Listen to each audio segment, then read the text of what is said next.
but I did want to start tonight with a new video of the shooting in question.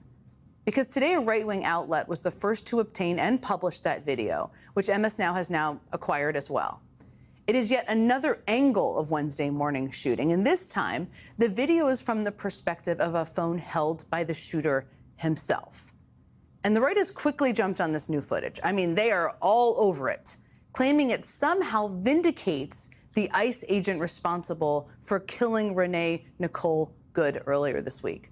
They claim that because the shooter appears to fumble his camera and because you can hear a loud noise, that this video must be evidence that Renee Good ran over or hit the agent with her car. That is what they have been blasting everywhere. But if you look at all of the evidence we have seen so far, that does not appear to be the case, because so many people were filming this incident when it happened. We have a lot of footage that captured the scene from very different angles. And while I'm not a crime scene expert by any means, I certainly don't claim to be one. But when you put them all together, which we've tried to do here, the picture of what happened on Wednesday morning gets clearer. Now, DHS has said that the reason there was such a large ICE presence on that block to begin with was that an ICE vehicle had gotten stuck in the snow and other ICE vehicles had arrived to help get it out. Residents, seeing the large ICE presence, then began blowing whistles, you can hear them right there, to warn that ICE was there. And they also started to film. That's how we get a lot of this footage. So today's new video shows the shooter filming with his phone as he walks around Renee Nicole Good's maroon SUV. Good then tells the agent, "That's fine, dude. I'm not mad at you." That's fine, dude. I'm not mad at you. Okay. You then see Good pull forward slightly, you can see it on your screen, and gesture for a vehicle to go around and pass her, which it does. From here, two things happen on opposite sides of the car simultaneously. The shooter continues circling the car. In the video on the left, you can see him filming the person who appears to be Good's wife as she films him and shouts at the officer. Now, in the video on the right, on the other side of the car, two more federal agents get out of this silver pickup truck and approach Good's car. Now, if you listen carefully, you can hear Good telling the agents to go around.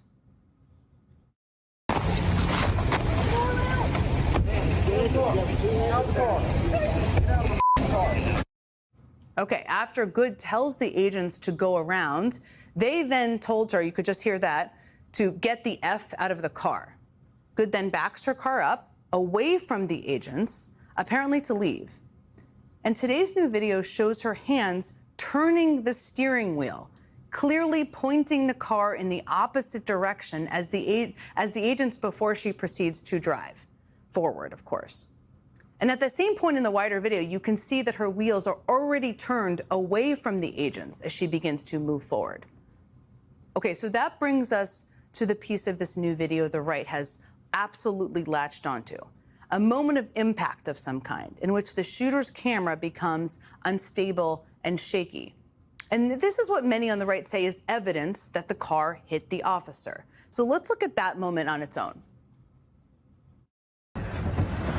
Out of the car.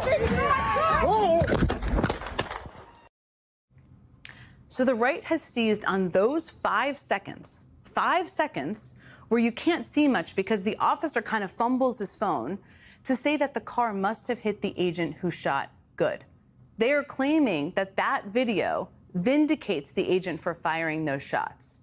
But if you sync up that video with the other angle of that same moment, you can see that the car does not appear to run the agent over. In fact, the agent's feet are positioned away from the car. And as I mentioned, the car is already headed in the opposite direction. Now, let's just take a moment to watch that side by side at full speed, because a lot is happening at once during the course of only about 3 seconds.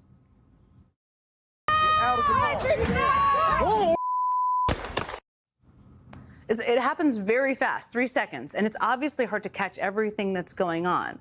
But you may notice that the moment that many on the right have attributed to the car hitting the agent, that moment occurs at virtually the same time he fires his first shot. And at the very same time, he fumbles his phone, which appears to be pressed up against his body. Now, both of those things happen almost simultaneously. So between the sound of the phone's microphone potentially rubbing against the agent's clothes and the muffled sound of the first gunshot, it's hard to say what we are actually hearing. In other words, the sound that the right has seized upon could very well be the sound of his phone against his body combined with the sound of that first gunshot. Also, I can't imagine that federal agents would be encouraged to use their cell phones while on duty, especially if they really thought that they were facing a life-threatening situation. Today's new video also reveals something that was said in the seconds after the shooting. And it involves some expletives, so if you have kids around and you want to hit mute for a second, this is your moment. I mean, we cannot say for certain if it is the shooter or another agent or just a bystander. But about 3 seconds after the shots are fired, you can hear this in the shooter's video. Fucking bitch. After he shot at her 3 times, after Good's car crashes into another car down the block, the agents do not appear to rush to her aid. They do not appear to be in any rush at all. The shooter eventually approaches the car and then slowly walks back to his fellow agents and tells them to call 911. What did you do? You! Shame! Shame! Shame! Shame! Shame! Shame! Now later, someone who identifies themselves as a doctor offers to help, but the federal agents on the scene turn him away. Can I go check a pulse? No! Back up! Now! I'm a physician! I don't care! We understand. We got EMS coming. I get it. Just give us a second. We have medics on scene. We have our own medics. Where are they? Where are they? We have medics on the scene. That was one of the last things you heard one of the officers say. Well, it ultimately took more than 6 minutes before emergency medical personnel arrived. So medics were not, in fact, on the scene.